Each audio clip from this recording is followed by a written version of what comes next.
Well, howdy. It is the 4th of December of 2021, and it is 7:30 p.m. And so here we go again, back at it.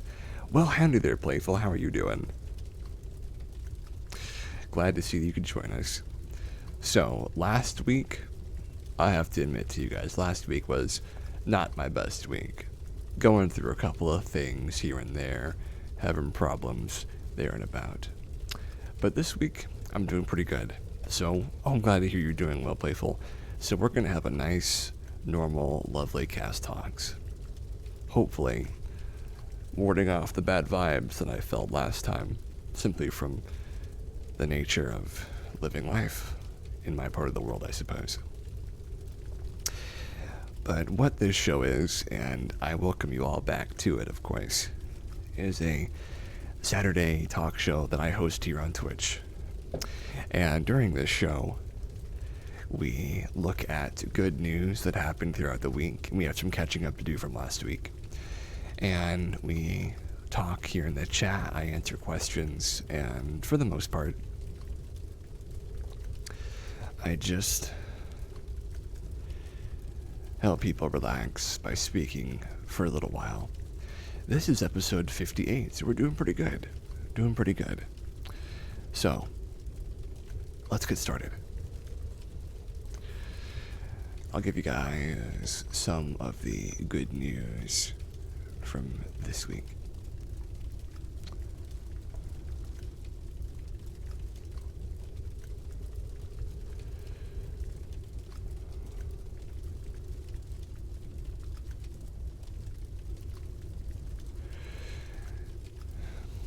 We have fashion designer. Oh, hello, Chia. Thank you for the hearts. I hope you're doing well. Fashion designer makes shoes that grow into apple trees instead of growing landfills. I like that one. Toronto is replacing air conditioners with deep lake water to cool hundreds of buildings. Here's another random one. New procedure could improve quality of life for millions of people after knee replacement surgeries. Okay. World's first 3D printed eye focuses gaze on digital prosthetics. My gosh, it's happening, people. The 3D eyes are coming. And hundreds of solar farms built atop closed landfills are turning brown fields into green fields. Lovely. So we've got plenty to look at today.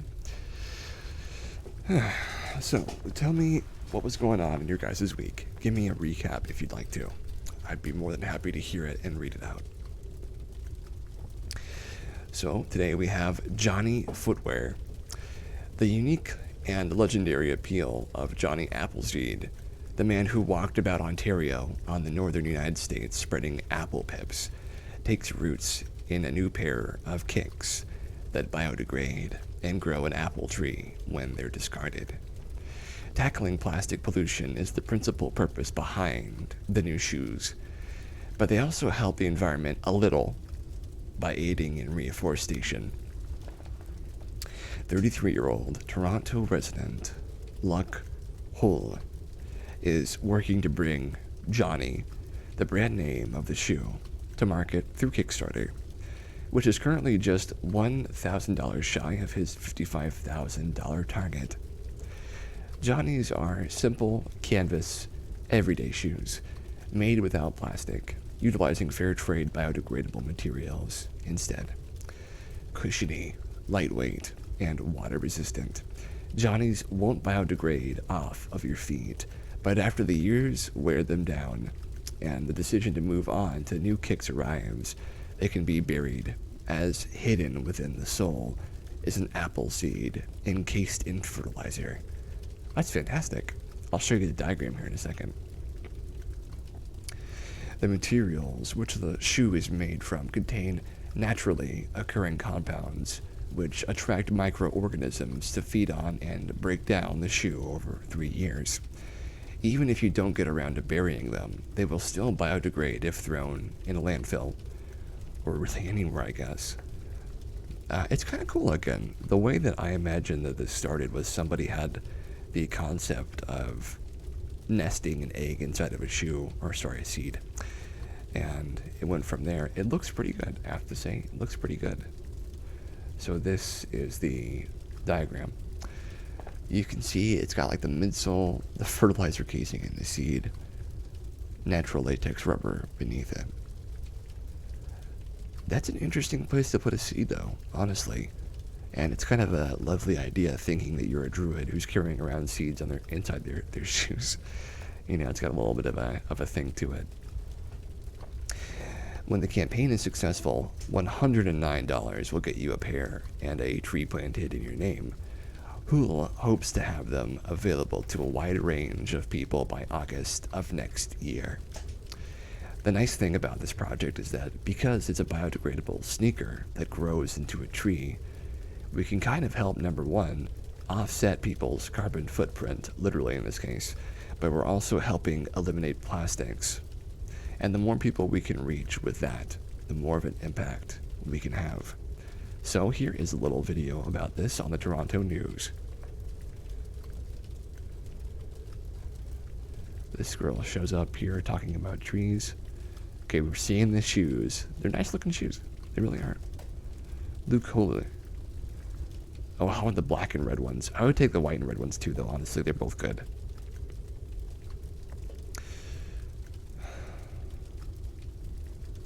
They're nice looking shoes. You know, I've always thought it's a bit strange to collect shoes, but I mean, I get the allure and the luster of a new pair of shoes. I get that. It's just, I think collecting them and then not actually wearing them is, I don't know, it feels kind of strange to own something and then to just let it sit there and not actually use it. Certainly, there are people that collect things that you shouldn't use, like maybe pearls that you shouldn't rub too much, or diamonds that you shouldn't handle too much, or just tons of things that are very, at one time, lovely to have and look at. On the other hand, like, you should probably actually let them see some daylight so that they can be touted or can actually be enjoyed rather than just looking at them to enjoy them. I don't have the answers there, but it does seem strange to me. Honestly, it does. But who am I to judge, right? So up next, design students use art to reimagine plastic recycling, creating lamps, seat covers, and more. I'll turn this one on again for you guys. London design students were given a challenge. Take raw plastic materials, and these are ones that will most likely end up in a landfill anyway, and turn them into new material using as little energy as possible. This is the typical, like, create something from nothing sort of situation where there is, it's not literal of course, but you can certainly find people making discarded plasticware into all sorts of new designs and helpful components. Part of the competition from the London Royal College of Art, the students excelled, turning plastic into train car seat covers, sound insulation, art pieces, lamps, and more. A partnership between the London-based industrial design firm Priestman Good and the college's MA in Textile program. The competition was called Precious Waste, highlighting the remaining usefulness in so many of the materials we throw away. The students were free to consider how their new materials, surface finishes, or textures could be used in different environments, whether in retail spaces, restaurants, hotels, or transport environments. The presentation website reads, "The students tackled the brief in the most difficult times with great enthusiasm and passion, addressing one of the biggest challenges of our time and creating beautifully handcrafted solutions." First place went to Bethany Voek, a young woman who not only repurposed polystyrene foam, but remolded it, allowing for a change in color, texture, and consistency that could be used for many different purposes, whether as the most avant-garde art piece or as a drywall replacement. even though it's 100% recyclable. Polystyrene, the hard white plastic used to pack televisions and the like, is rarely recycled in Voak's home country of the UK. A pity, as polystyrene also endures in the environment longer than any other common plastic. During her work, she discovered an organic molecule that turns the rigid yet spongy foam into a moldable material that can take dyes and become hard, opening up a huge array of potential uses. Second place went to Henrietta Dent, who unwound plastic produced nets, like the kinds which hold a pound of onions, with nothing more than her hand and a bit of heat. The resulting material is stronger by virtue of its woven nature, and can be used to create cushion covers for the seats on, for example, the London Underground. Other entries included Christina Payfin, who cut up individual fruit nets with scissors before using a hot iron to quickly press them into a single sheet, which can have color and ephemeral consistency. Liani Chen, another runner-up, 3D printed and laser cut a polystyrene material along design specifications created by visualizing sound waves.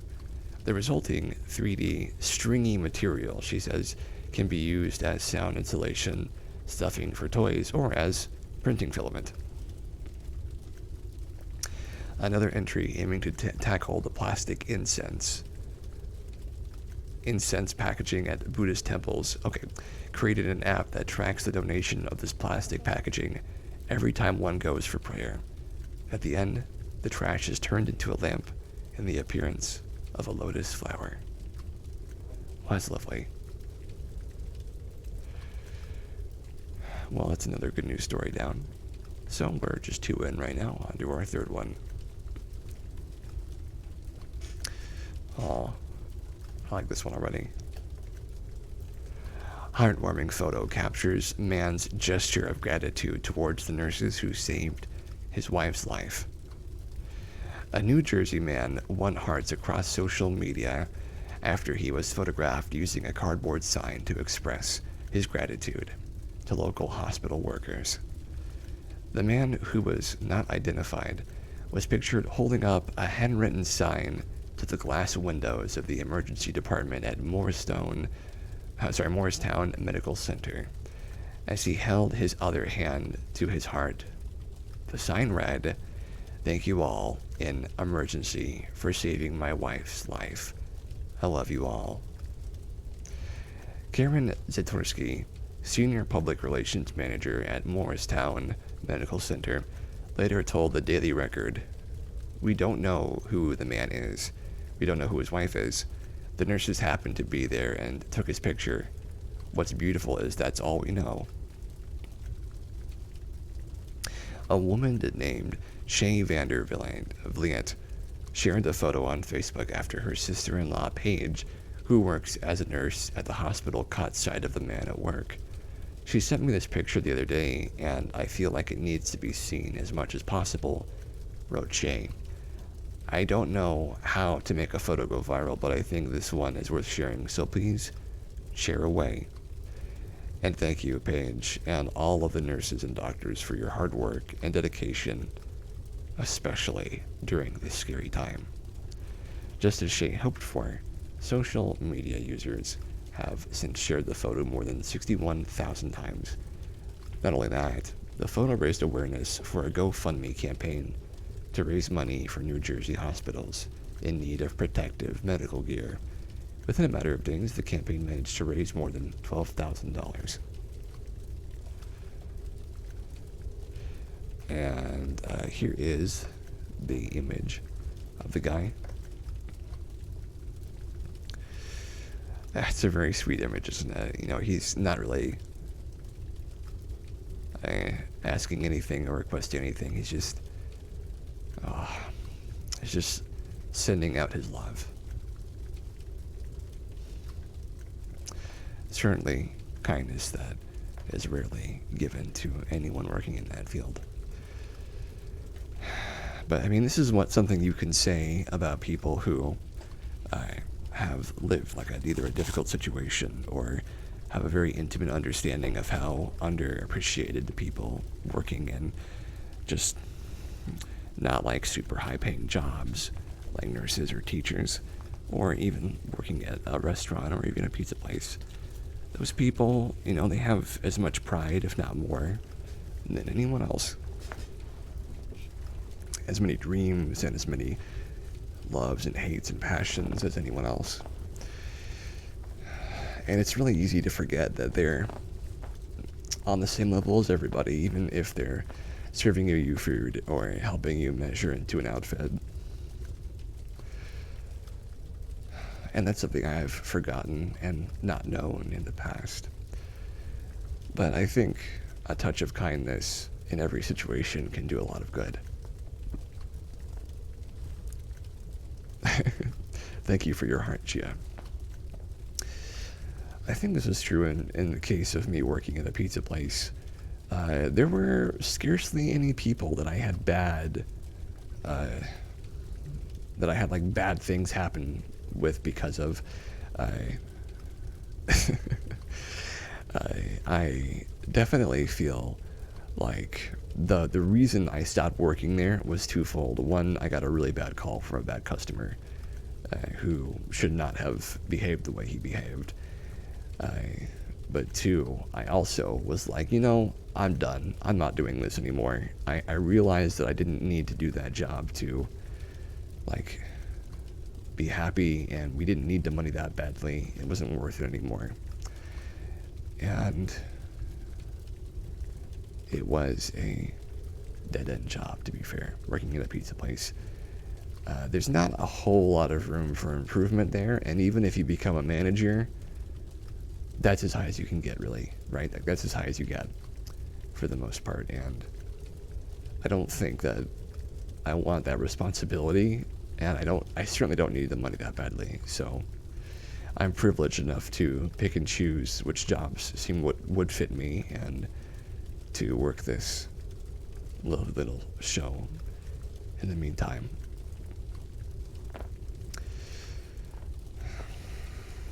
So here's the next one.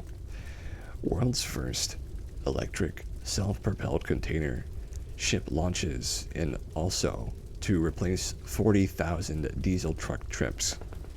My gosh.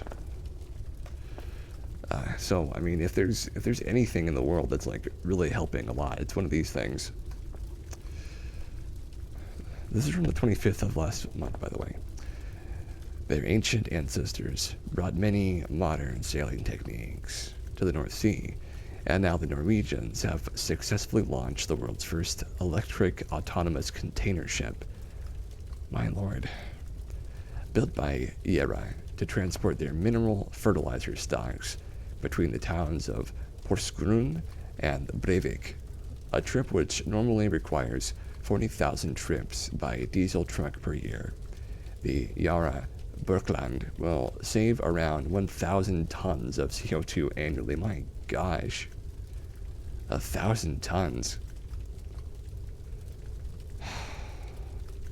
On November the 19th, Yara Berkland departed for a crewed maiden voyage, which included Norway's Prime Minister on a short 43-mile trip across the fjord from Horten to Oslo. We have been looking forward to this day for a long time, stated Svein Tor Holsether, CEO of Yara. Or was it Holsether? That might have been right. This is an excellent example of green transition in practice. And we hope this ship will be the start of a new type of emission-free container ships. There are a lot of places in the world where congested roads and other things will benefit from a high-tech solution like this.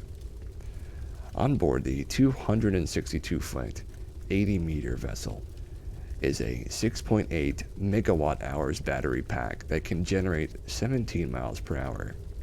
It can carry 3,000 200 tons of fertilizer and should begin commercial operations next year, while it carries out lengthy certification for its autonomous navigation technology. Norway is a big ocean and maritime nation. The project demonstrates how we have developed a world-leading innovation that contributes to the green transition and provides great export opportunities for Norwegian technology and industry, stated Geir Heri, I don't know how to say that one, Howie, CEO of the Kongsberg Group, the firm responsible for delivering all the technologies including the navigation ones, onto the Yara Bergland. In parallel with the development of the Yara Bergland, Yara, the world's largest producer of fertilizer, has launched an ambitious program to develop a zero-emissions fuel source by using their own massive stocks of ammonia, a key component in the fertilizer-making process, and one which could be responsible for as much as 1.2% of global annual greenhouse gas emissions. Another lovely, oh, what a lovely photo. Are there any other photos in here? Oh, there's one. As the world's largest producer of ammonia, Yara has launched an offensive plan of international scale, both to remove current emissions and to establish the production of new, clean ammonia, says Magnus Krogh and Karstrand, CEO of Yara Clean Ammonia. And here's the video. The big old ship carrying a bunch of doo-doo across the ocean so it can become more plants.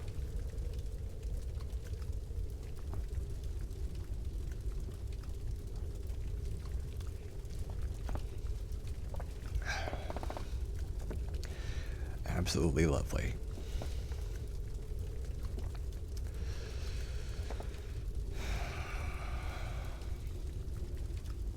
Look at that thing go.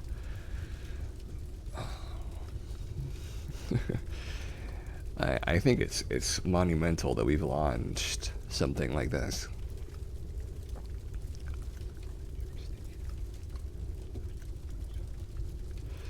I mean, just look at it go. It's doing that all on its own. It still has a pilot, or captain, excuse me. But it is capable of moving autonomously, right? It totally can be used to do that, and it's just on that mode most of the time. And probably if there's an issue, then like a yellow or a slightly red light blinks somewhere. It's like, oh, it needs just to correct for it, and then they correct it, and then back to sipping on drinks while waiting for the ship to arrive to its destination. It's a very easy job, I would imagine, for the person trained to do it, because basically they're just kind of showing up and be like, okay, I'm just going to make sure that it goes the right direction and, you know, just hang out. Bring some coffee or some tea. Hopefully tea, if you ask me. Woman spends 4 days outside gaining abandoned pet bunny's trust. Oh, here's another one. How much is this one? Oh, this is a good one. Under animal vid. We need more animal vids in this world.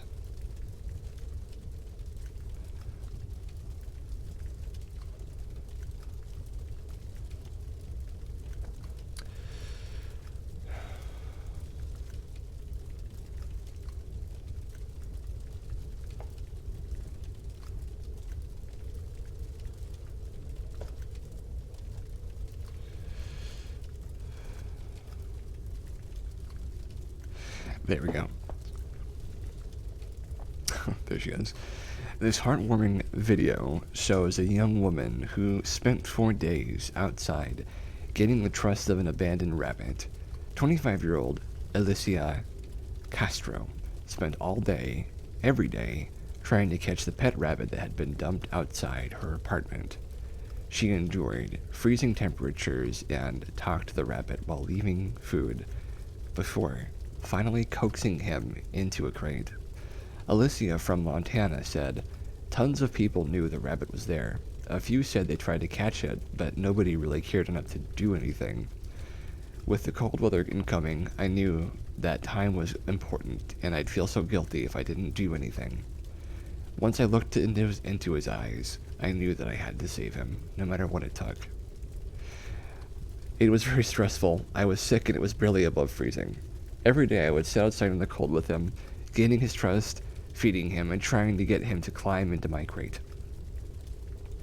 Filming and sharing the process felt pretty normal for me, but it was great to have so much helpful advice. At first I just had a towel to grab him with, but by day 4 I had proper food, a crate, and knowledge that made rescuing him possible. Aww. Day 3 was definitely the hardest. I was so frustrated and started to worry that I would never catch him.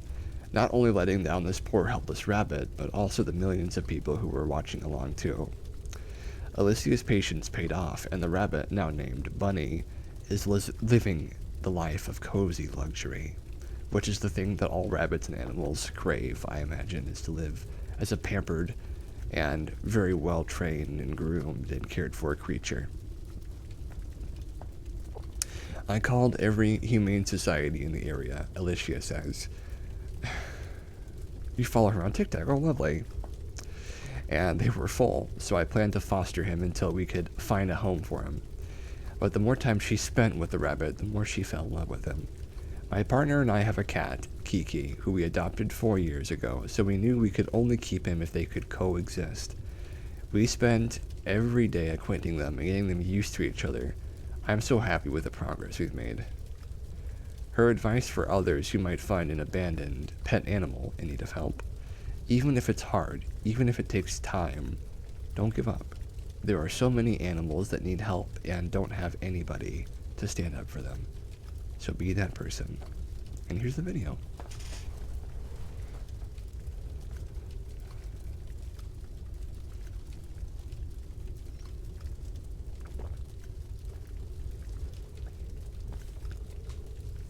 She's working for it. Luring the bunny in with the carrot. The classic carrot and the crate trick. Oh, look. He's eating.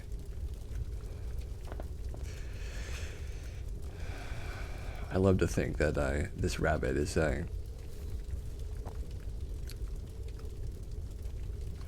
he's having a lovely home waiting for him, even if it takes a long time to catch him.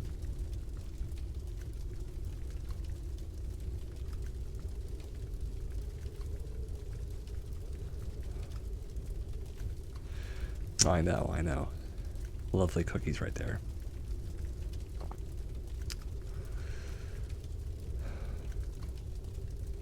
Aw. He didn't want to go in though, and then finally she caught him. Oh, look at him. I bet he was tired. Tired and cold from being out there for so long and not having a little place to go. And now he gets to snack on veggies and lay in a nice, soft, warm bed. Oh. This is a very happy ending.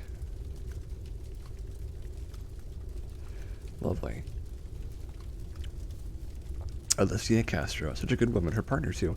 Well, lovely. I'm glad we could represent them here. So here's another one. Teens show holiday spirit, grabbing rakes to help elderly with leaf removal. Okay, cool. This is a good one. A school bus load of 21 New Jersey teens in 7th and 8th grade traveled to volunteer for community service, serving seniors and inspiring neighbors with their good deeds. Equipped with rakes and recycled paper bags, they cleaned up property around elderly homes in Wayne, providing leaf removal free of charge. Approved by the Ramsey, New Jersey Board of Education, the kids volunteers for the nonprofit organization I Want to Mow Your Lawn, Incorporated, which was started over the recent occurrences last summer. Brian Schwartz found I Want to Mow Your Lawn after getting laid off from his advertising jobs. We're now in 35 states with over 150 volunteers, he told GNN this week.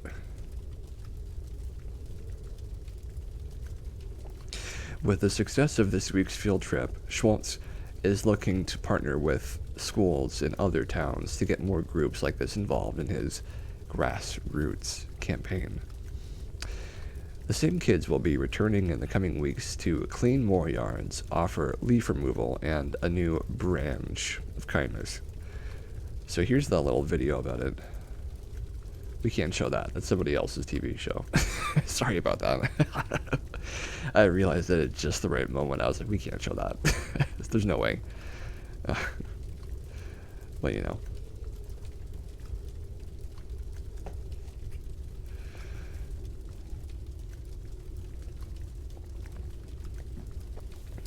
Lovely bit of lemon zinger tea with a bit of spindrift in it. Just very, very subtle and tasty. That's all you really need.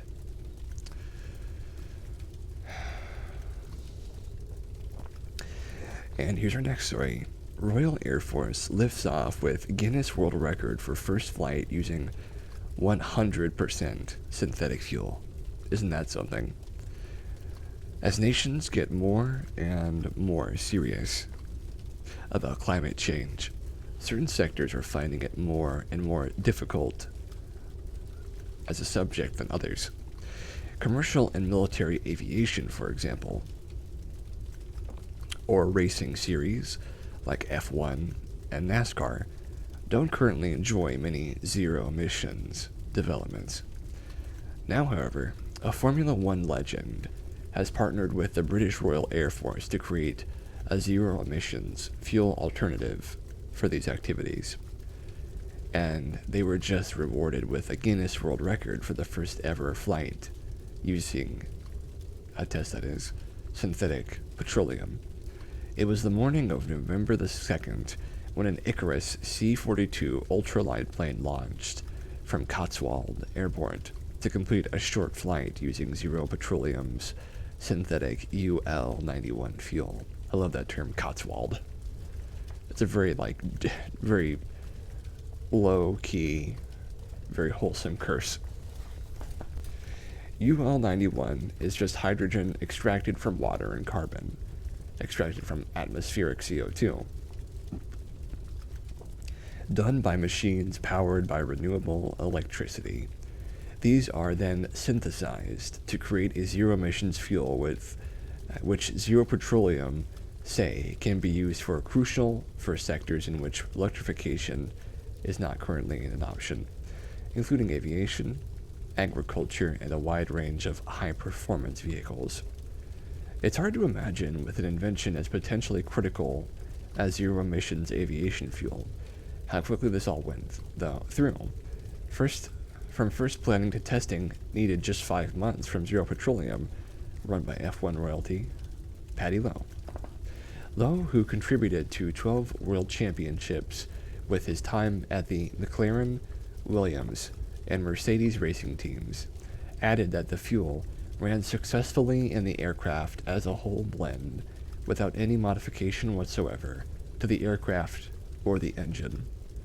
The engine manufacturer, Rotax's measurements and the test pilot's observations show no difference in power or general performance compared to standard fossil fuel, he said. The RAF see it as a chief innovation towards the force becoming carbon neutral by 2040. Climate change is a transnational challenge which threatens global resilience and our shared security and prosperity, said Air Chief Marshal Sir Mike Wigston. I am determined to tackle this head-on, and this exciting project to make aviation fuel from air and water shows how it might be done.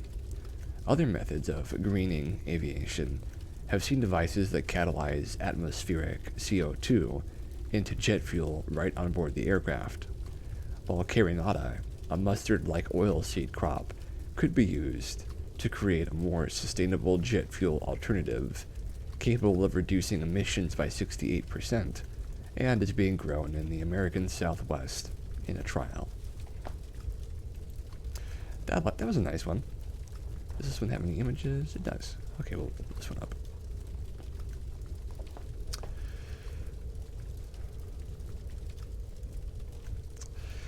Toronto is replacing air conditioners with deep lake water to cool hundreds of buildings. 180 Toronto buildings have ditched energy-intensive air conditioning in favor of cooling by pumping frigid waters from the depths of Lake Ontario through pipes in the walls and floors.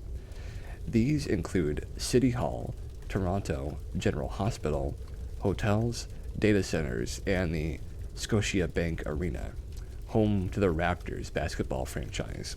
Altogether, the 54 million square feet of real estate saves 90,000 megawatt hours of electricity annually, which is enough to power 25,000 homes. The Deep Lake Water Cooling System of Toronto is the largest of its kind on Earth. I wouldn't mind visiting Toronto. It relies on 3 pipes laying 3.5 miles south of the city, 280 feet below the lake, which suck up the 39 degrees Fahrenheit, 4 degrees Celsius water before pumping it to a central station that then sends it through to the buildings. Warm water exiting the buildings is pumped back into the lake to make up the difference, taking the heat it absorbs with it. At first, the CAD 170 million DLWC system, built and managed by Enwave, had a hard time finding clients in the city, but after initial evidence of energy savings, Scotiabank uses 3 million kilowatt hours less energy per year, they have been growing in number ever since. A new program to increase capacity in town by an additional 60% testifies to its popularity as a low-carbon cooling system. It's a big investment, Carlisle Coutinho, president of Enwave, told the Post of the upcoming CAD 100 million project. It would be challenging to keep growing commercially without increasing the base load.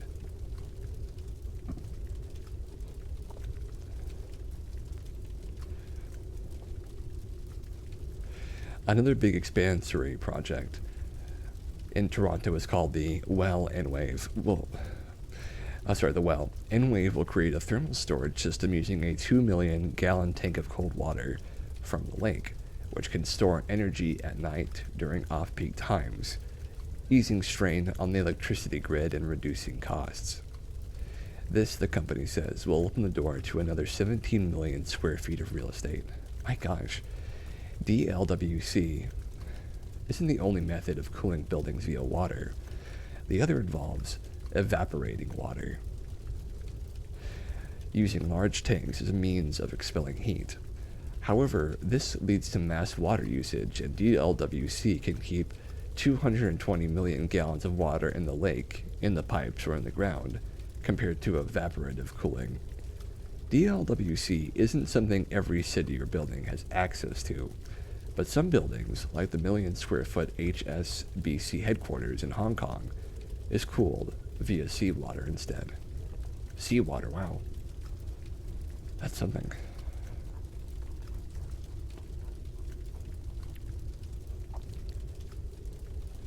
Oh, here's one. Firefighters rescue a dog trapped down a 15-foot underground burrow overnight. Using equipment that is normally found at disaster sites, after building collapses or earthquakes, firefighters worked for hours to free a trapped Jack Russell pet.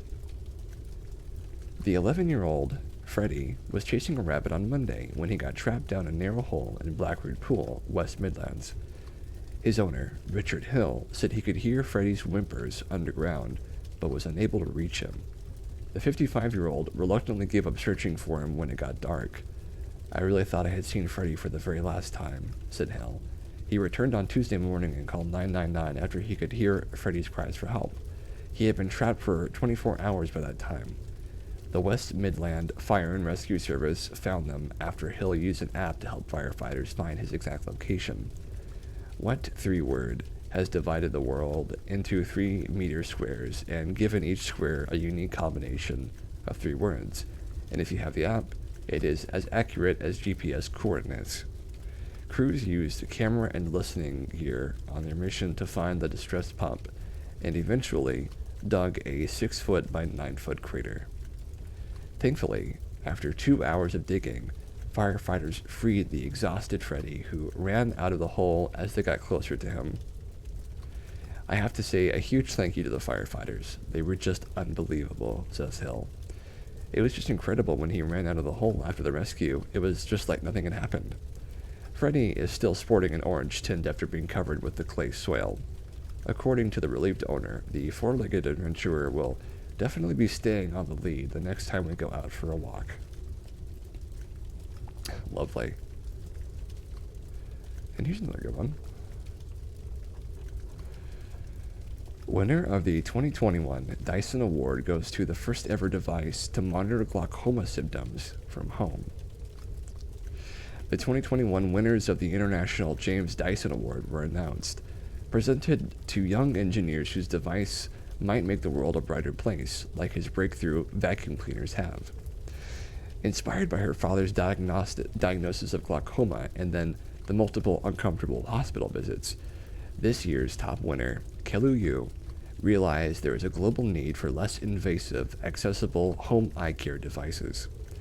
About 80 million people have glaucoma worldwide, and there is no cure, but if diagnosed and treated early, blindness can be prevented. Kelu, along with Seeley and David Lee, spent 18 months designing a home testing device known as an intraocular pressure monitor, to be critical yet convenient, pain-free tool for eye care. Called HOPES, the self-monitoring device and its app are a safe, low-cost solution for any doctor to monitor the disease without requiring patient field trips to their office. HOPES, which stands for Home Eye Pressure E-Skin Sensor, is a wearable biomedical device powered by patent pending and artificial intelligence. After creating a profile in the app, the user wears the HOPES glove with the sensor placed at the fingertip and pressed against the center of the eyelid.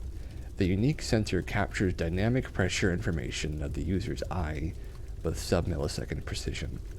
The captured signals are processed by machine learning algorithms and then transmitted to the cloud via Bluetooth to be accessed remotely by clinicians. I've experienced firsthand how invasive and unpleasant the test for glaucoma can be, but it is a vital test, said Sir James Dyson, the founder and chief engineer at Dyson, who started the awards. Commercializing an idea, especially a medical device, is very difficult, he added. I hope that the awareness this award drives, as well as the financial support it provides, will give these ideas a springboard to success. The inventors from National University of Singapore were awarded $40,000 with the prize and plan to collaborate with the clinicians at the National University Hospital to collect and analyze patients' eye pressure data to train the device's machine learning mode. We want to improve people's quality of life and aspire to one day apply our research group's sensor technology across different health monitoring applications, such as robotics and biomedical devices. And here's what it looks like. It's kind of like, if you can imagine some kind of skin glove, but only on one finger connected to a kind of one of those super watches that give you iPhone or iPad watches that give you touchscreen sensors and stuff.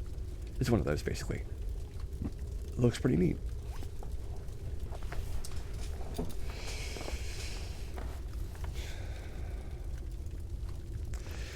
So the next one is NASA and SpaceX launched first rocket to test a defense system against giant asteroids in the future. So the giant asteroid thing isn't exactly something I worry about so much. But, I appreciate that. It is a potential problem. I think we're going to avoid this one, actually, because it's a little too serious. Government saves rare old-growth trees from further logging on 10,000 square miles of BC forest. British Columbia's provincial government has recognized that its old-growth forests are irreplaceable, vital ecosystems, and has spared 10,000 square miles, or 2.6 million hectares, of forest from logging. The pause was issued following BC's recently announced commitment to halt 1/3 of all old-growth logging, which itself came on the same day as world leaders at COP26 announcing their own attempts to end deforestation. The woods of BC gave it the name the Brazil of the North in the 1900s and are filled with Douglas fir, western red cedar, and Roosevelt elk, black bears, wolves, and endangered birds. Some of the forests have remained undisturbed essentially since the last ice age, reports Globe and Mail. We've identified 2.6 million hectares of our largest, rarest, and most ancient old-growth forests, Forests Minister Katrine Conroy told a news conference, deferring harvest in an area that is large and unprecedented. It surpasses the size of 226 cities that exist in Vancouver. The only catch is that based on the United Nations Treaty on the Rights of Indigenous Peoples, the BC government must receive the free, prior, and informed consent of 204 First Nations tribes that inhabit the province before making the logging moratoriums concrete. Essentially, the First Nations could decide to continue the development of timber resources if they so wished. The 2.6 million hectares are part of the 7.6 million hectares of ancient or old-growth forest which remain in BC and represent a uniquely biodiverse and critical stands of trees. Further plans to reform the governmental timber company and its logging patterns away from clear cutting and towards mimicking natural disturbances are also coming, as the province looks toward a preservation-first attitude to forestry, following pressure from community groups and nonprofits like the Ancient Forest Alliance to protect local endangered old-growth areas. This means that we would harvest in a manner more linked to the way nature would change the forest. In some coastal forests, that's a few trees at a time, said Gary Merkel, a professional forester who participated in a government-ordered panel review of BC timber harvesting 2 years ago. The provincial government hopes to complete the consultation with the nations in a sprightly 30 days, at which point it will also ask timber operators to voluntarily give up their permits. In the event they should not, Globe and Mail report, processes to repeal them will be followed, and future permit issuing banned. Wow, they're really going for them.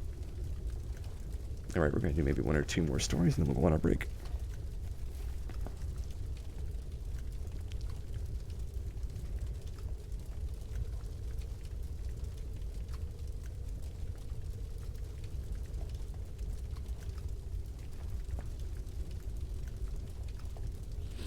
And here's another one. I don't think they'll show anything on this one, but no, nothing in this one.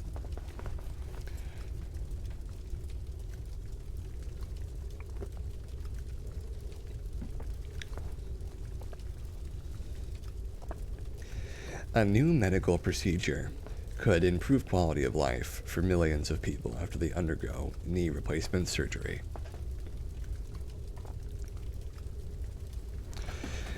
The treatment offers arthritis patients long-term pain relief and an alternative to highly addictive painkillers, say scientists. Arthritis or similar health conditions can make the joints, including knees and hips, extremely painful. A growing number of patients are getting knee replacement surgery in the hope of regaining some mobility and quality of life. But between 15 and 30% of those who go under the knife continue to experience pain and stiffness. While some decide to go through the surgery again, there is no guarantee this will solve the problem. Now, scientists in the United States have tested a new program which could offer long-term relief at last. Assistant Professor Felix Gonzalez at the Emory University School of Medicine in Atlanta said, a lot of patients don't achieve any resolution of pain. It's a big problem, and up till now, there weren't any other options. The procedure, dubbed cooled radio frequency ablation, involves using a large needle to target specific nerve locations around the knee while the patient is under general anesthetic. A probe is then guided to the location before emitting a low voltage current or radio frequency to the deep sensory nerves around the knee. Dr. Gonzalez said, "With a larger propagating heat wave, you can account for the differences in nerve anatomy from patient to patient because of a larger treatment zone.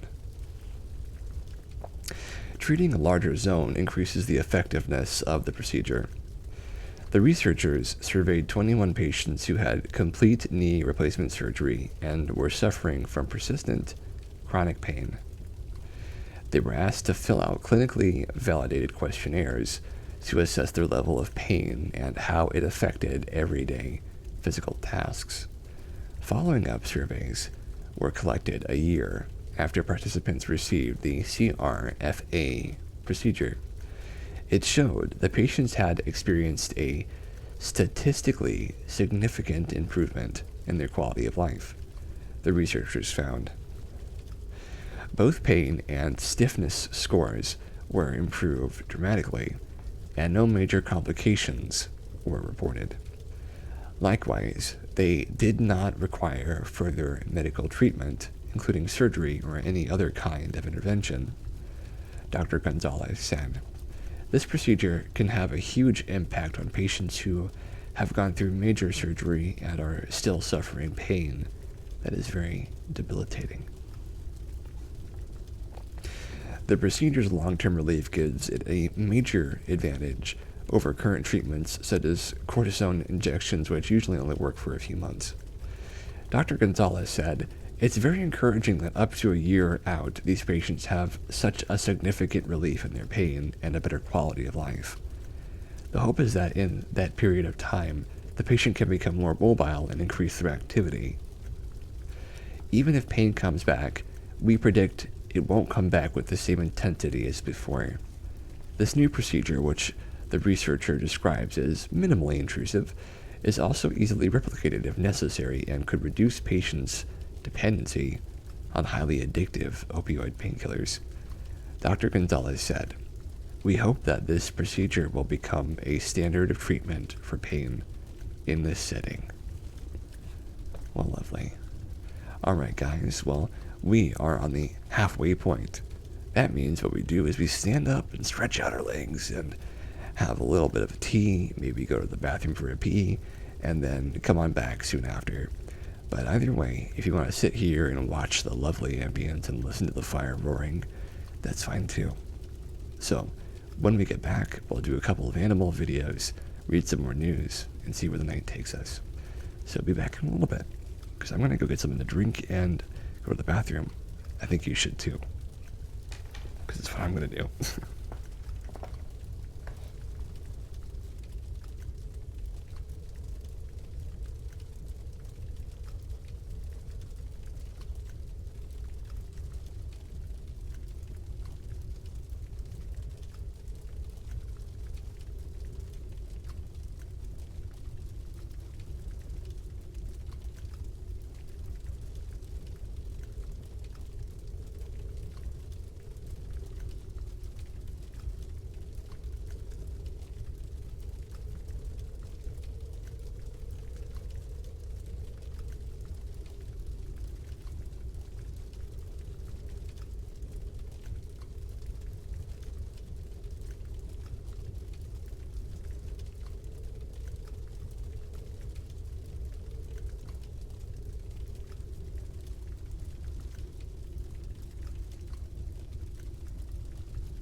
And we're back.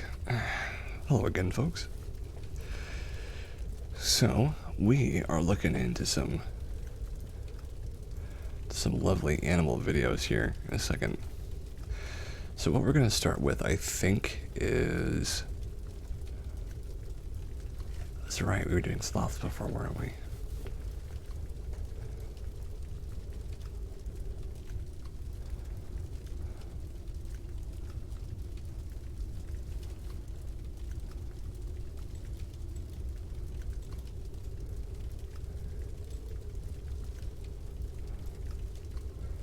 Some fox videos. And a lovely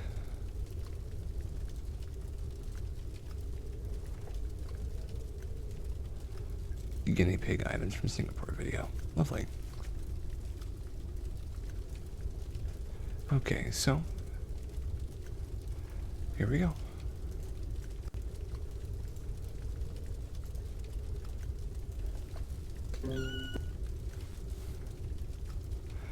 Oh my gosh, what a tiny little boy.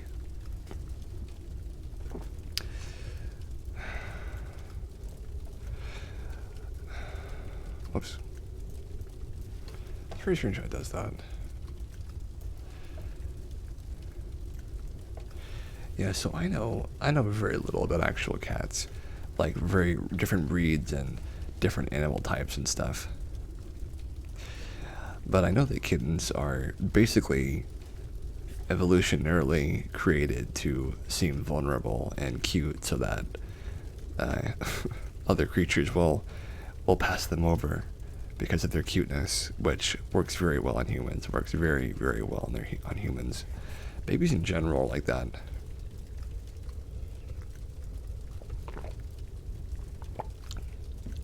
It's very good. I'm a huge fan of it, but I've always been a fan of cats and cute animals in general. What kind of animals would I like to see? Oh, maybe a Dachshund parade. Yeah, that'd be great.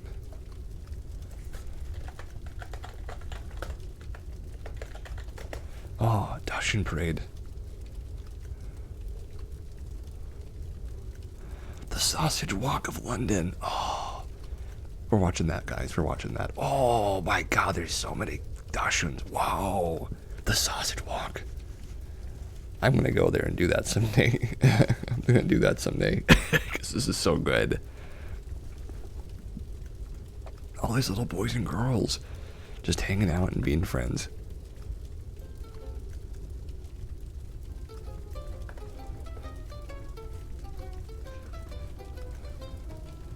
Oh my gosh, I know Chia, right? Just so many good boys and girls. So many sausages. So many wieners. Oh, I love all their little outfits, their little coats and vests and jackets and stuff. Aw, so many good boys and girls.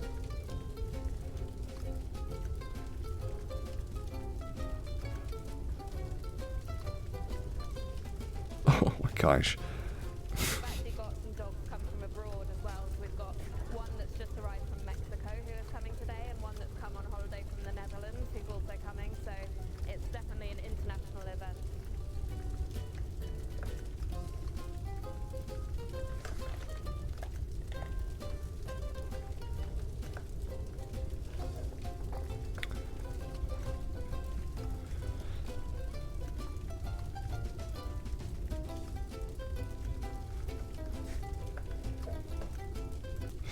I think the music might cause some copywriting issues if I keep it playing, so I'm gonna do the cautious thing and not let it play.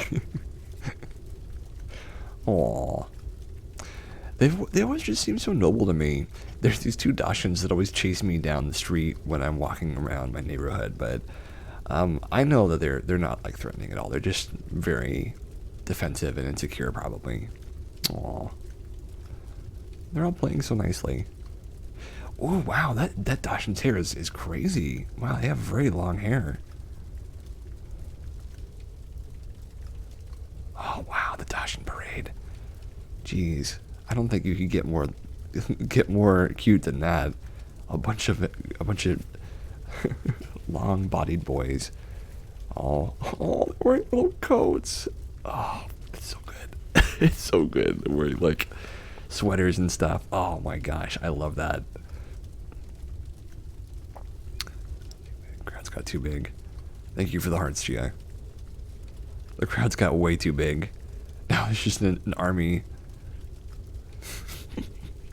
An army of weenie dogs.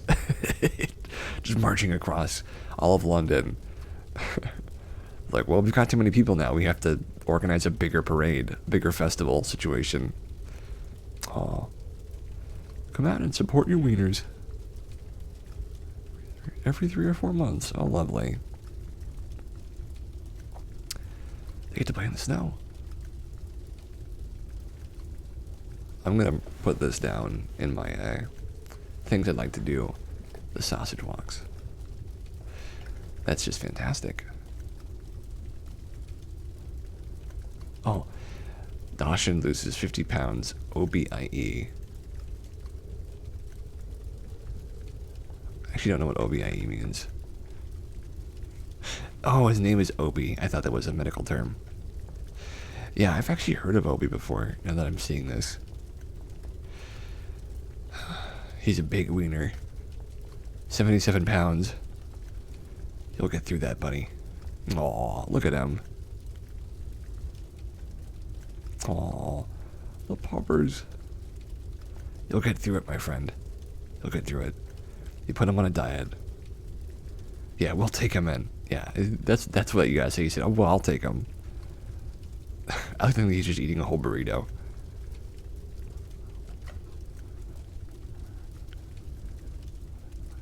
Oh, look at him.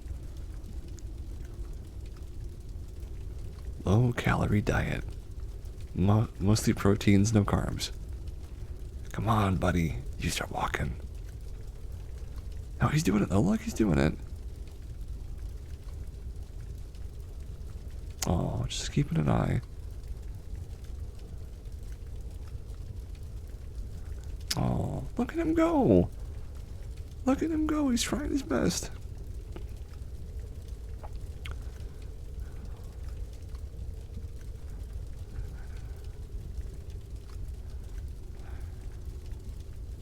Oh, the pounds melted away.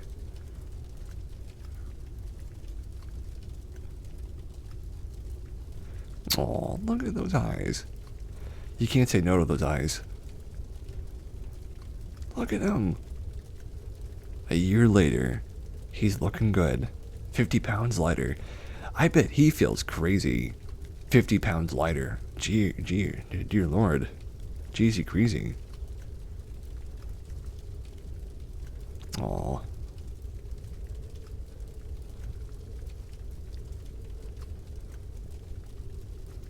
Oh, I love that when animals climb under the covers and try to hide, or like make their little tunnel into the covers.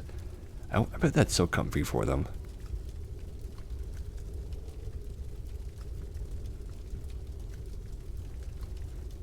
Yeah, you can see that his face hairs are starting to get a little white, a little gray. That happens though. That happens. Oh my gosh! Oh my gosh, look at these foxes. Foxes are not to be trusted. They're too mischievous. You have to make sure they're good boys before you can turn your back on them, or they'll steal your food.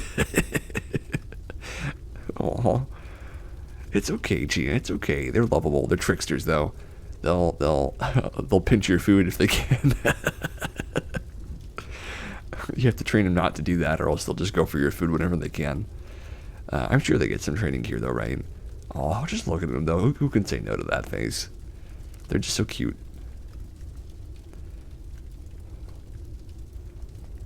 Oh. Certainly foxes are a lovable pet to have. I was wondering if I would ever play like a mage character or like an actual wizard in D&D. If I was going to do that, I think I'd play a utility wizard, because I'm not trying to do damage. Oh my gosh, look at her hair. She's got the fox butt right on her forehead. But yeah, yeah, I think I would play a wizard.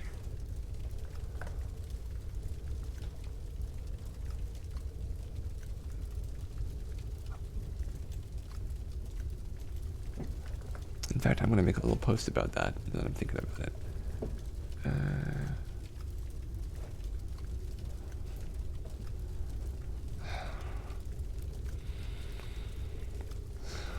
We'll get back into the news in just a second, folks. I need to message someone something. Where is that guy? Postman. There he is.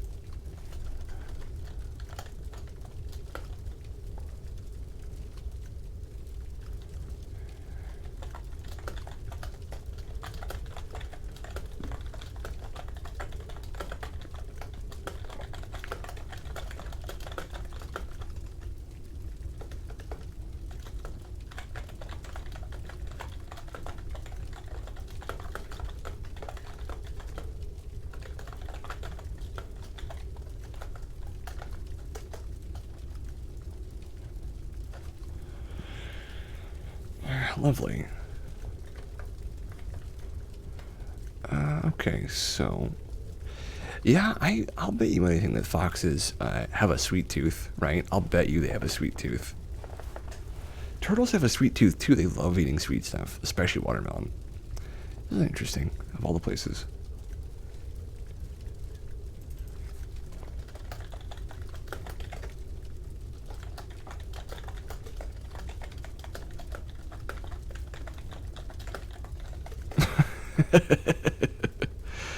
Oh, lovely.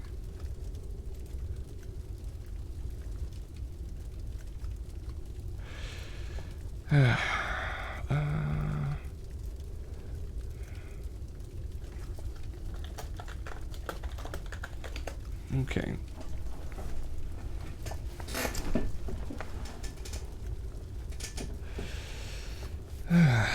Okay, so on to our good news. Right now we're looking at oh gosh, pounds of excrement turned into clean power for 16% of pork production in Australia. Ranchers in Australia gradually allowing the back end of their animals to take care of their own back end, and when it comes to electricity costs, by converting pig and cow excrement into fuel for biogas powered plants. Piggeries, as they're called in Australia, don't have a reputation for clean or for green, but are now greener than vegetables as far as climate change is concerned. After concerted effort and investment from industry organizations and individual ranchers have turned pork into a second lowest GHG producing agricultural source in the country. I want to see less of this woman and more of the animals, to be honest with you. Jock Charles operates Berry Bank Piggery, and it was 27 years ago he started investing into waste from pigs, collected and dumped into effluent ponds. That sounds horrible, where it's treated with an anaerobic bacteria to break it down. Now Charles, who built a biodigester, simply pumps it into a machine that operates in parallel to a pig's stomach.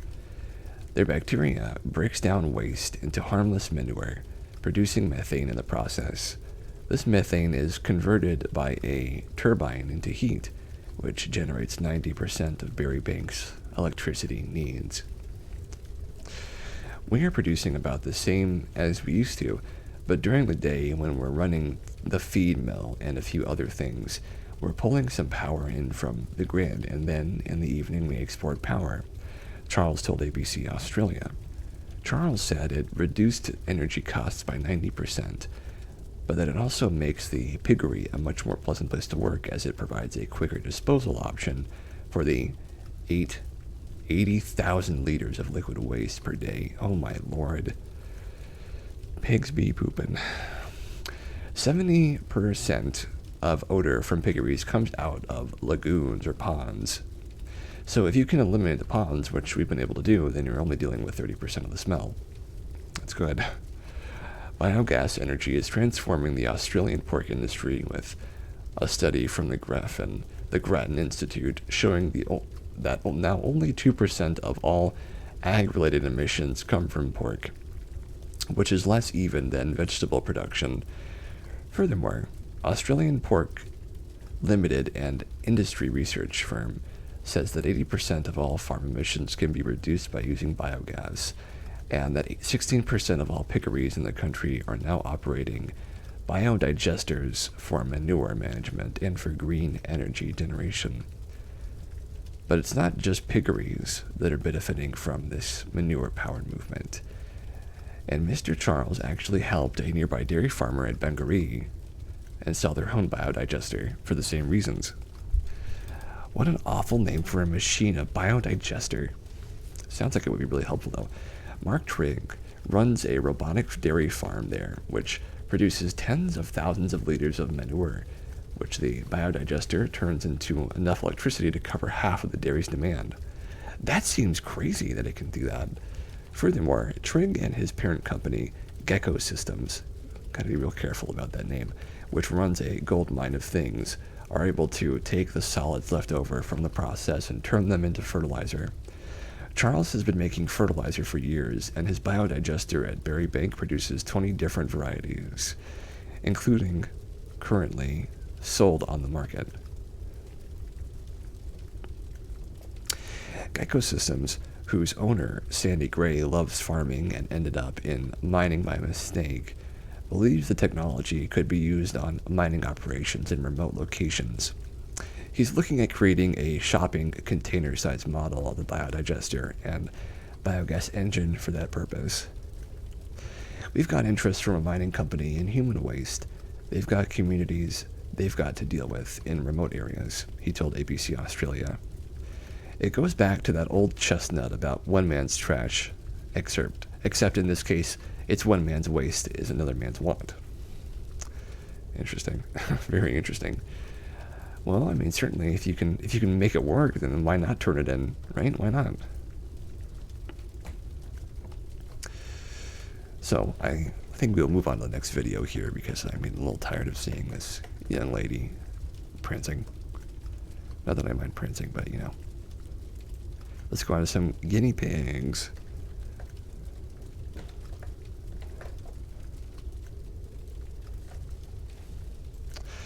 Blind hockey goalie invited to play on sighted team. An incredible experience. For recreation league athletes, there's nothing worse than when one of your teammates drops out at the last minute when a rec league ice hockey team in Edmonton needed a goaltender. They got a save from an unlikely hero.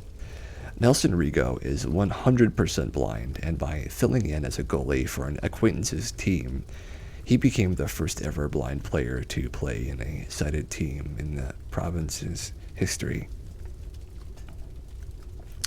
Rigo plays blind ice hockey for the Edmonton Seahawks and met another goaltender, John Hunter, inquiring online about gear modifications and a chest protector. Later, Hunter got injured, and trying to help his team find a goalie for a league game, he reached out to Edmonton Goalies Facebook page. This is low-level stuff, so beginners to pro welcome. DM me if you're interested, and we'll get you set up, wrote Hunter. Nelson calls me, and he kind of starts out with, "Hey, how's about a chest protector? How is the chest protector going?" Hunter later told Edmonton News about the remarkable story. "By the way, I'm not sure if this is a good idea or not, but I saw your post for a goalie sub for your league game tonight. What do you think about me playing?" The team was all in, and so Nelson strapped on his kit and got ready for the first ever sighted league match.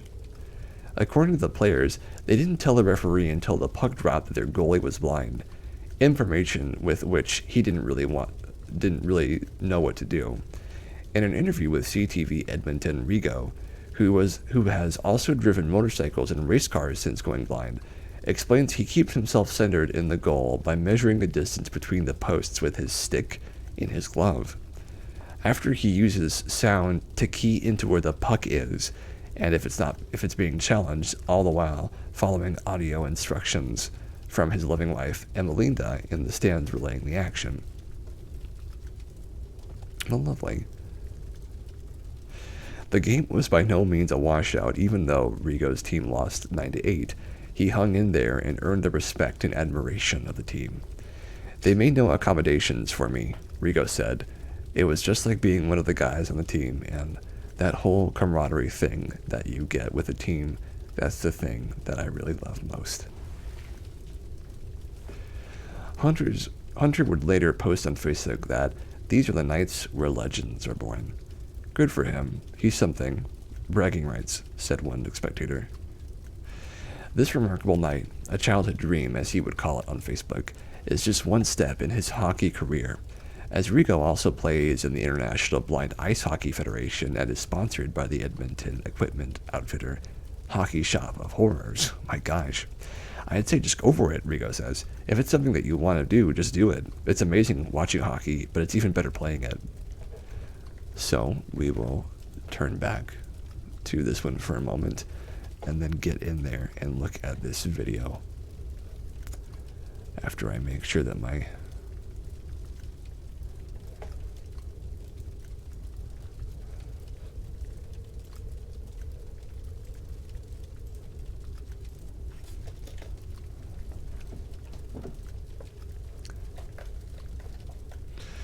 So here is your fantastic, crazy, unnaturally gifted man.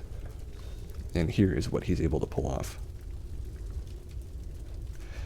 I mean, just look at this guy. He's like, he's some kind of hockey man. Yeah, look at him. Look at him. He knows what's going on. He can sense it.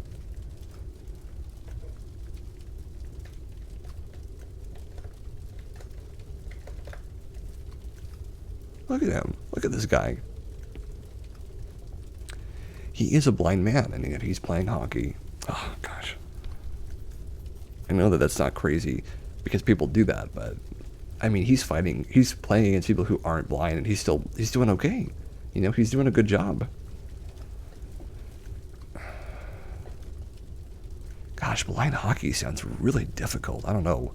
Maybe it's like it gets easier, but it sounds like it's not easy at all. Like, already, I've only ice skated once, and I have not liked it at all.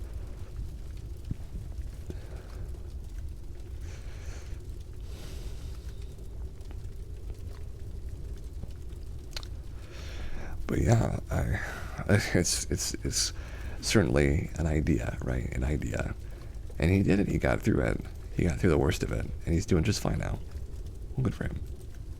Here's one. Red light therapy could improve eyesight after declining due to age. The simple act of staring at a deep red or near-infrared light source for about 3 minutes was found to be enough to improve color vision in those suffering from failing eyesight. The potential treatment allows the mitochondria in the human retina to produce more ATP, the principal energy currency of all cells, and offers a chance to keeping good color vision long into our golden years. Just a single short trial run in 24 people was enough to improve their color vision for multiple days, up to a week, and was most effective when performed in the morning.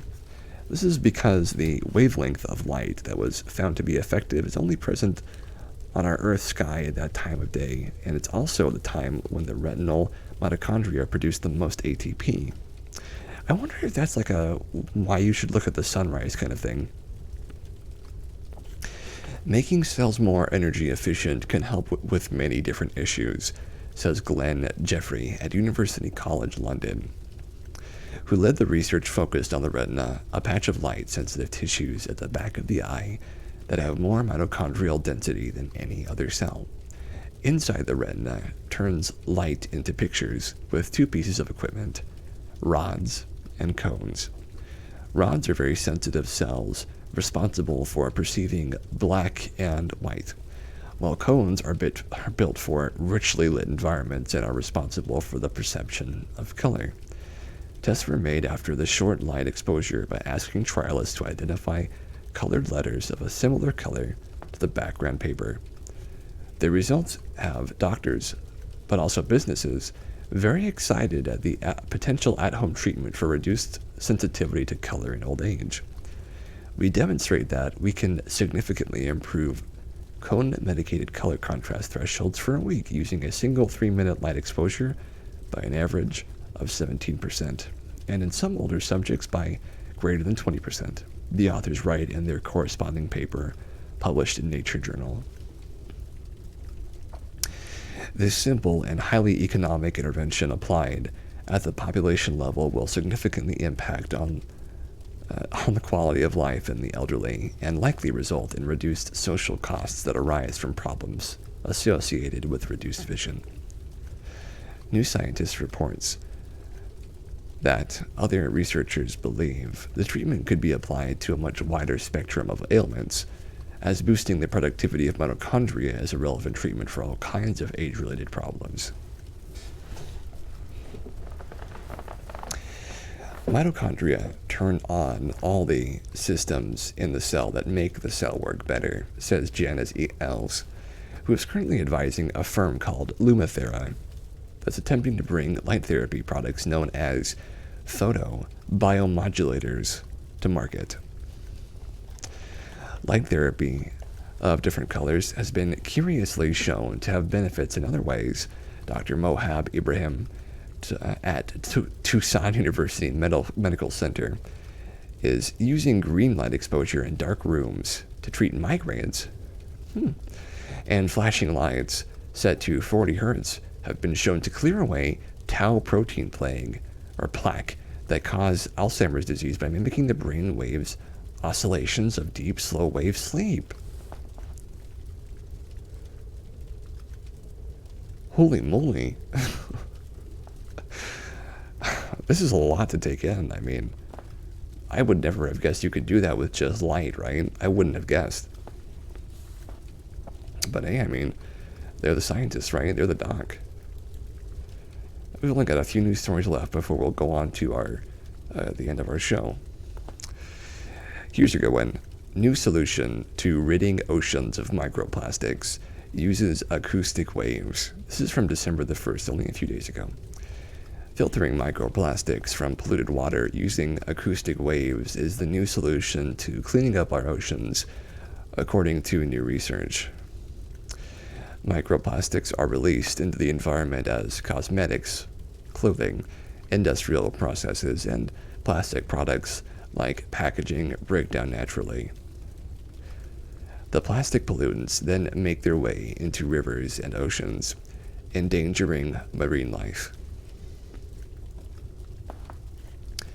Filtering and removing these particles from water is a difficult and timely task, but using acoustic waves may provide a solution to this impenetrable task. Dr. Danny Arfianto from the Institute Technology Sepuluh November in Surabaya, Indonesia, created a filtration prototype using acoustic waves and presented his method and its data at the meeting of the 181st Acoustical Society of America in Seattle, designed to showcase the latest research about the science of sound. Dr. Arifianto and his team used two speakers to create the acoustic waves, and the force produced was able to separate the microplastics from the water by creating pressure on a tube of inflowing water. As the tube split into 3 channels, the microplastic particles are pressed towards the center as the clean water flows towards the 2 outer channels on either side. My gosh, that's smart. The prototype device cleaned a staggering 150 liters of polluted water per hour and was tested filtering 3 different microplastics. Each plastic was filtered with different efficiency, but all were above 56% efficient in pure water and further 59% efficient in seawater. The team measured different variables against their efficiency and found that acoustic frequency, speaker to pipe distance, and water density all affected the amount of force generated. The group is now studying how acoustic waves may impact marine life if the wave frequency is in the audible range. My gosh, these people are geniuses. Absolute geniuses. Here's a good one. Watch a huge spotted eagle stingray glide majestically around scuba divers. The Galapagos Islands feature some of the most beautiful creatures on the planet. Scuba divers visit from all over the world to view the greatest show on Earth, a smorgasbord of marine animals, from hammerhead sharks to the giant eagle rays. I've actually touched a man ray before. Their skin is very coarse, actually. Capable hunters of small fish and crustaceans, spotted eagle rays have evolved an ability to detect the electrical impulses of their prey through thousands of nerve cells located in their wings and around their heads. They can also sense minute changes in water temperature and pressure. Commonly seen alone, these rays are unique in appearance, with their spotted back and flat snouts similar to a duck's bill. Their whiptails are longer than those of other rays, and they have 2 to 6 venomous barbed stingers containing powerful venom.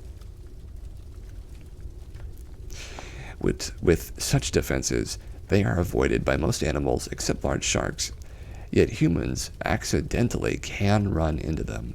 They freely leap out of the water at times and, at least twice, have landed in boats with dire consequences for at least one woman. The scuba diver in this video was hanging onto a rock in the strong current off Darwin Island when an eagle ray appeared and swam near him, almost within arm's reach. It fought the current, making slow progress, creating a prolonged and memorable experience for the lucky diver.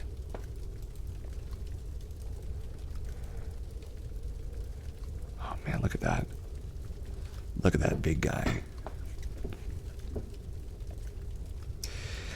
Yeah, man rays are super mysterious to me. I mean, they have so many benefits that they have been provided by their growth as a species. And among them, not only being majestic is one of them, but being incredibly graceful and paced, but also being able to defend themselves with their tail. Their whip tail is extremely potent. It is incredibly powerful and extremely, what is the right word? It's very good venom. The venom in a man ray's tail, it's good stuff. That is for them and for their defense. But man rays, you don't see them very often, do you? You don't see them very often. But yeah, when I touched the man ray at the zoo nearby, their skin was so rough. It was so rough and coarse. It was like sandpaper.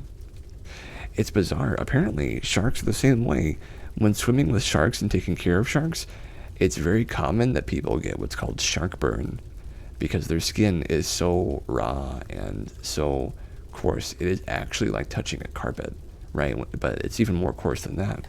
And if they swim up against you or brush you too often or too rough or too fast, then it can actually give you like a road burn almost. You know, it's a very raw and maybe a lasting experience to remind you, like, yeah, they're like that, so they can protect their skin because it's tough to break through that very rough outer shell.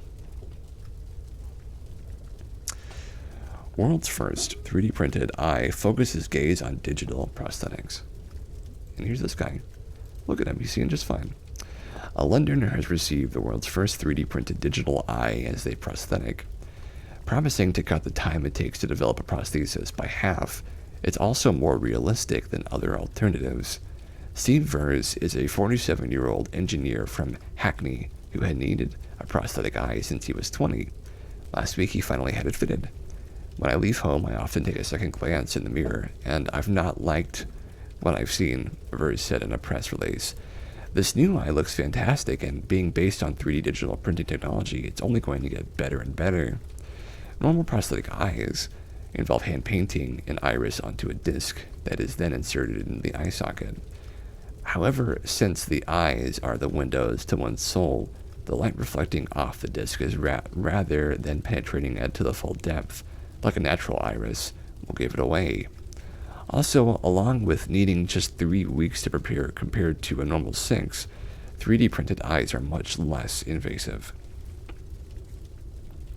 To make a traditional prosthetic eye, a physical mold must be taken of the eye socket. That sounds horrible.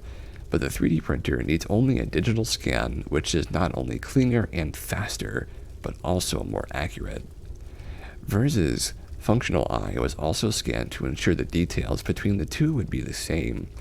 Clinical lead Professor Mandeep Sago of Mooresfield's Eye Hospital, where the procedure took place, said, "We hope the forthcoming clinical trials will provide us with robust evidence about the value of this technology, showing what a difference it makes for patients." 3D printing has been something of a revolution for the world of prosthetics, with the clever machines being used, particularly often, to cheaply and quickly restore limbs of animals like turtles, dogs, and ducks, and even a toucan. I've actually heard of the toucan that had their beak restored with a prosthetic made from a 3D printer. It looks pretty dang good. Like, I wouldn't be able to tell that that was a 3D printed beak. Like, it looks darn close to real life. So we've only got a couple of these left. Let's see where we are right now in time. Oh, we're good. So here's another one. These underwater kites are generating tidal electricity as they move. This is great. This is some good news today. If there's plenty of sky but little sun, plenty of wind but little land, where can the Faroe Islands look for renewable energy? The answer is obvious, owing to their Viking origins: sea dragons. The sea dragon is a unique form of kinetic energy generated by the movement of tides 40 meters below the surface.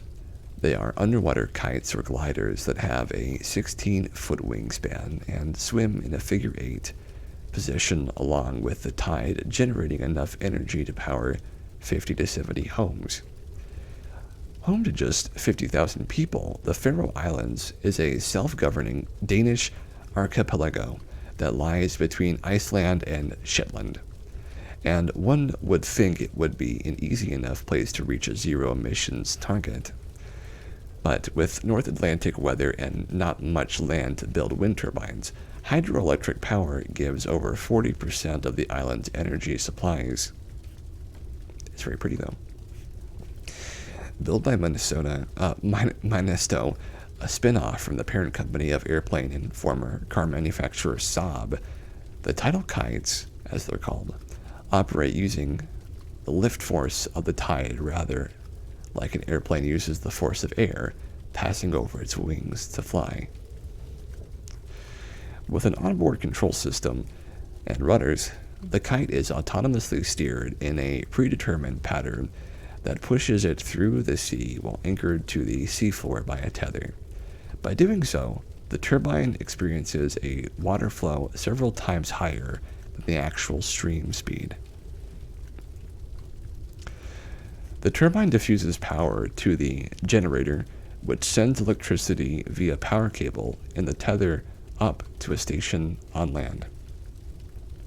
Operating in unison with the marine environment in totally unpredictable ways, the tidal kites are extremely low in the environmental impact, and most importantly, for the tiny island chain, use up no land other than for the receiving power station. The new kites will have a 12-meter wingspan and can each generate 1.2 megawatts of power. A megawatt is 1,000 kilowatts. Martin Edlund, CEO of Minesto, told the BBC, "We believe an array of these Dragon-class kites will produce enough electricity to power half of the households in the Faroes."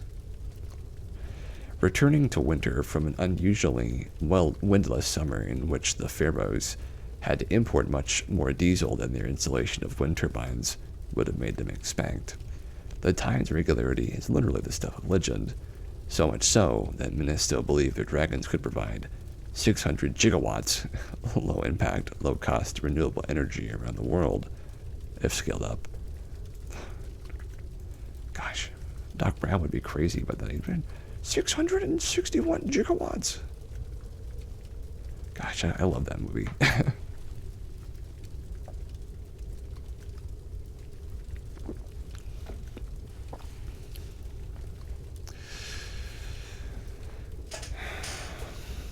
Yeah, but they seem to be interested in using these kites for their process of recreating energy when necessary. They're pretty big looking if you ask me, but honestly, like, as long as you don't go swimming into them, I don't see how they could be a problem for anybody. The only thing I would have a problem with is it's possible that doing this is going to affect negatively the current of the waves, because tidal energy is push and pull, and if it's pushing but not pulling enough back, that's something I would worry about. But that's the only thing I can really say is like a real problem that I see. I don't even know if that really is a problem, but it's the first thing I can think of. But I'm sure they're looking into that.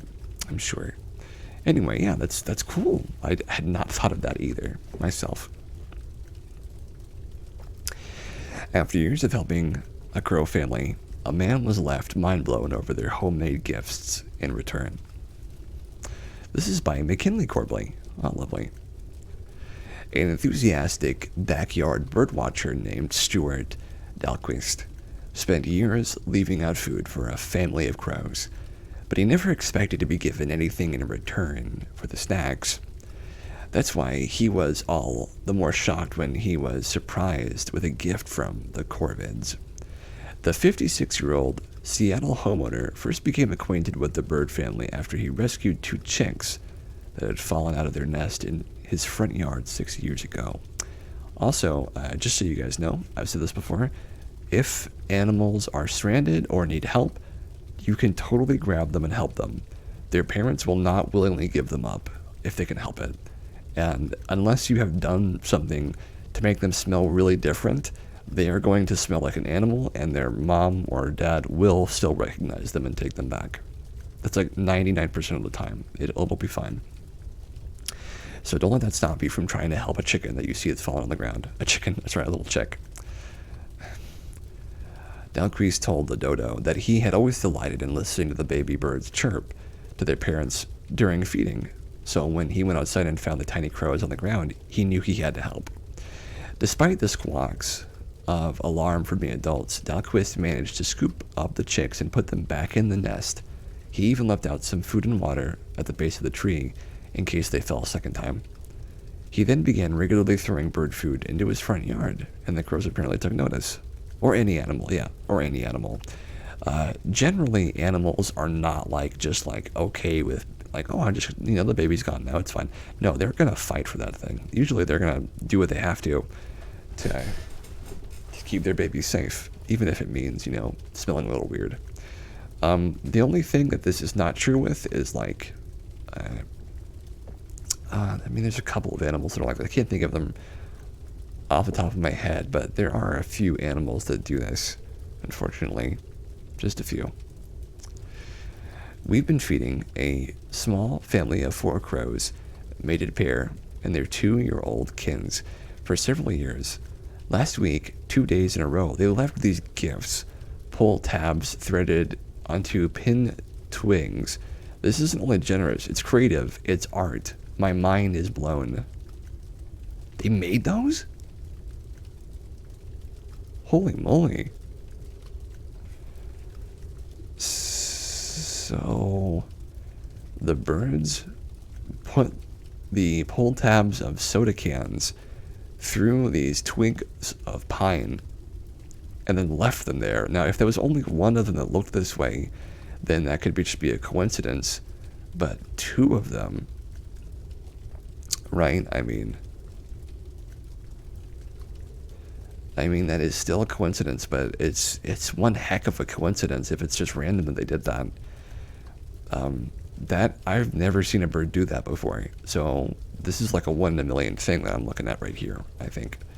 One day when Dahlquist was preparing his daily feeding ritual, he was surprised to find a fur spring that had been decorated with a soda can tab. Not only that, it was left in the exact spot where he fed the crows. I noticed it straight away because I'm kind of sensitive about trash going where it belongs, he told the dodo. But the pull tab had been threaded onto the sprig of fur, and that wasn't normal, and I hung on to it. The next day, he was offered a second soda tab decorated branch courtesy of the crows, and he says he was stunned by the discovery. This isn't only generous, it's creative and art, Dahlquist wrote on social media. Since his Twitter photo of the greenery's gifts were shared several thousand times, Jennifer Campbell-Smith, a behavioral ecologist who earned her PhD studying crows at Birmingham University, told Audubon Society, "I am very skeptical of random internet sources, but knowing these birds and how intelligent they are, I wouldn't be shocked. It's still an amazing example of the way crows are really watching us and are mindful of us, and in their own way are data mining for the best way to manipulate us." Oh my gosh. So, okay, have you guys ever heard of the crow that will, the crows in Canada around supermarkets that look for people that aren't looking after their carts? As soon as they are have their back turned to put groceries away, they'll jump onto your cart and try to pick out meat and saran wrap and stuff to try and get the meat out and take a few pecks at it, because they only need a few pecks and they're good. And there have been multiple people that have been attacked by crows who are like, "Oh, time to go." They swoop in, just take a couple jabs at your meat, and they'll take a few bites out of it, and they're like, "Okay, I'm good, time to go." And I mean, what are you going to do? You're not going to fight a crow, are you? I mean, it's just going to get away from you. It can fly. Last time I checked, I don't know any humans who could fly without technology assisting them. Regardless of the corvid's intent, Dahlquist says he has maintained a close relationship with the bird family since the incident. Additionally, he told Audubon that he planned on getting a tattoo of the gift as a reminder of his sweet interspecies friendship. Oh, lovely. "They'll follow along when I take my walks, landing on the wires along the way," Dahlquist told the dodo. "The adult male is very amiable and will fly sometimes within a few feet, swooping by to say, 'Here I am.'" Oh, well, so I'll just tell you, crows have some of the smartest, as far as birds go. When they say bird brain, usually they're referring to pigeons, which isn't even completely true. Pigeons aren't completely stupid. They're just, they're ubiquitous, and they just produce as many as they can, sort of like opossums. They just create as many as they can, and they don't live a super long time from what I'm remembering, but they can be trained to go to different places, like carrier pigeons. All birds have some ability to be trained and to learn and to love, even though chickens don't seem to be able to do many of those things normally. But if you can save a bird, especially pigeons are really, really cute. Pigeons are really cute, and I love when they go, ooh, when they coo. I love that. Plus, pigeons don't really make any noises, do they? Besides the they don't make that many noises. I like that. There used to be a lot of seagulls where I lived. Oh gosh, they were always chattering and walking. I don't like that at all. I don't like noisy birds. Okay, here's another one. We have two left. China pledges to plant forests of trees equal to the size of Belgium for each of the next 5 years straight. Oh my gosh. Ever the one to go big or go home, Chinese officials have briefed reporters on a new massive greenings campaign that will create Belgium-sized forests every year for the next 5 years. Additionally, the country's national park and forest system will be expanded. New green corridors will be created to reconnect fragmented populations of wildlife, and greater crackdowns on the illegal trafficking of wildlife and wildlife products will be enforced. Li Chunlong, vice chairman of the State Forestry and Grasslands Commission, announced the addition to the recent 5-year plan at a press briefing, stating that by 2035, the quality and stability of national forest, grassland, wetland, and desert ecosystems will have been comprehensively upgraded. I'm not sure what that means, to be upgraded. 14,000 square miles of new forest will go up every year, particularly in drought-prone regions of the North and the West. The nation has also detailed that the strategy will be based around national reforestation, from which one might guess it will have learned from the mistakes of the Green Great Wall, which attempted to stop desertification near the Gobi Desert, but which was largely a failure due to monocrop planting, with billions of planted trees dying from moisture or from beetle infestations, unfortunately. Amazingly, 5 of these Belgian forests will increase total forest coverage in the country by less than 2%. But in a culture like China, which for decades has existed in the paradox of matching traditions like Buddhism, folk medicine, and deep reverence for national animals, with breakneck economic development and conquering of the natural world, every little bit counts. Forests planted in the north could expand the habitat of the Siberian tiger, a staple of painting and one of the 5 animal styles in Kung Fu, while forests planted in the west could be a hope for survival of the Gobi bear, the most endangered species of bear on Earth. And that's good news all around. I do feel a lot of I don't know. I mean, I'm not like a person who is anti really much of anything besides the obvious stuff, I would say. I just hope that they're actually going to do what they say. I hope that they're going to commit to this, because it would be very sad if the intention was good, but they weren't able to follow through, like the Green Wall, which, of course, that was just a failure of understanding and ignorance that led into a bad decision-making tree. But,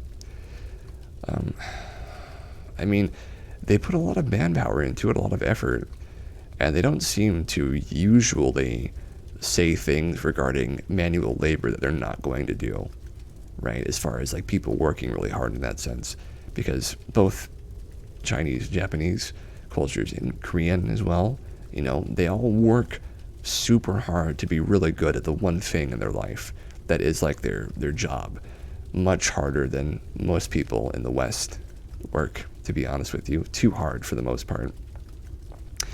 And if they're actually on top of it, then that's great. I hope they're able to produce some good results. I just hope that it is actually able to help a little bit, and that it does something that can be tracked and monitored. I mean, all this stuff that people talk about in the coming days, like, being more sustainable and being more economical. I'm into all of that. I love all of that, but actually seeing it happen and just hearing someone talk about it a bunch, there's distinctly a difference there, and I hope that we don't have to wait too long to see that difference made up. So on to our last piece of news, and then we will do the end of our show. How long is this one? Okay, we'll get through this one real quick. Hundreds of solar farms built atop closed landfills are turning brownfields into green fields. One of the big knocks against solar panels is how much land they take up compared to how much power they generate. But what if there were a ready-made source of open land nearby to towns, cities, that was guaranteed not to be used for anything else? As it turns out, landfills are becoming prime real estate for solar farms, and one nonprofit believes the U.S. could increase the nation's solar energy capacity by 63 gigawatts, the word gigawatt, or approximately 60%, simply by building solar farms or on landfills. Solar firms are building these landfill solar farms all over the country, and while they present a bigger engineering and economic challenge than building one on flat ground, the appeal of refurbishing capped landfills and brownfields with their barren state in the new service for the community is deeply appealing.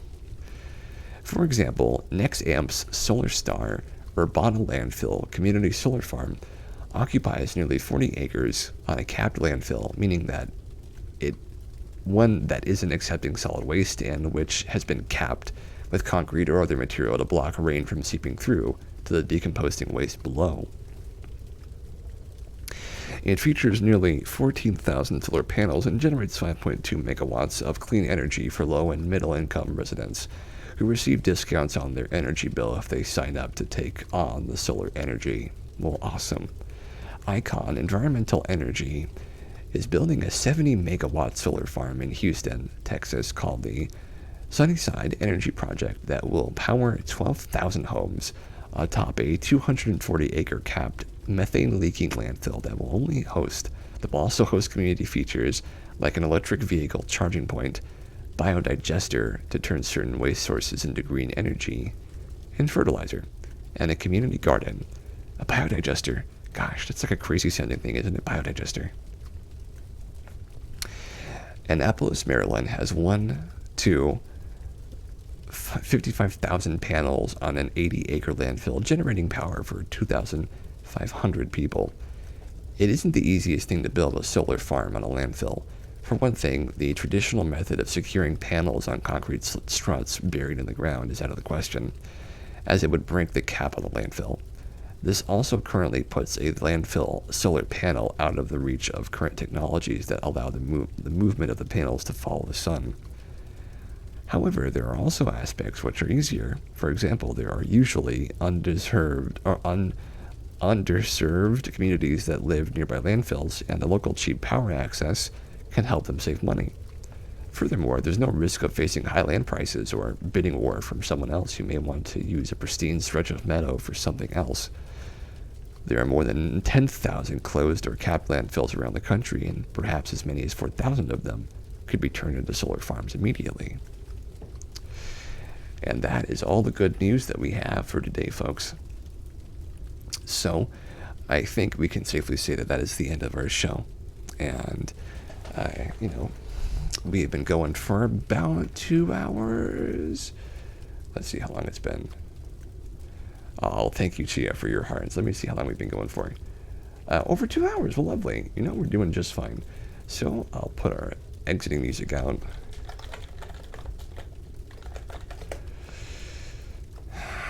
So, as always, you guys have been fantastic. Thank you so much, Chia, for your emotes and for your responses. And thank you very much, Playflow, for being here as always. You guys are the reason that we do this. Oh, was Rain in chat too? I didn't see her in chat.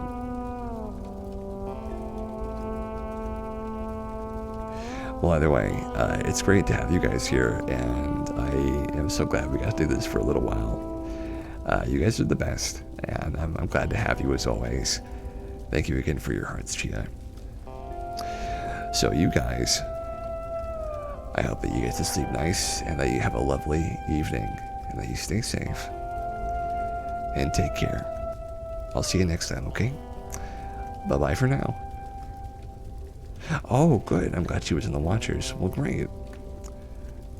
Off we go to the ending screen.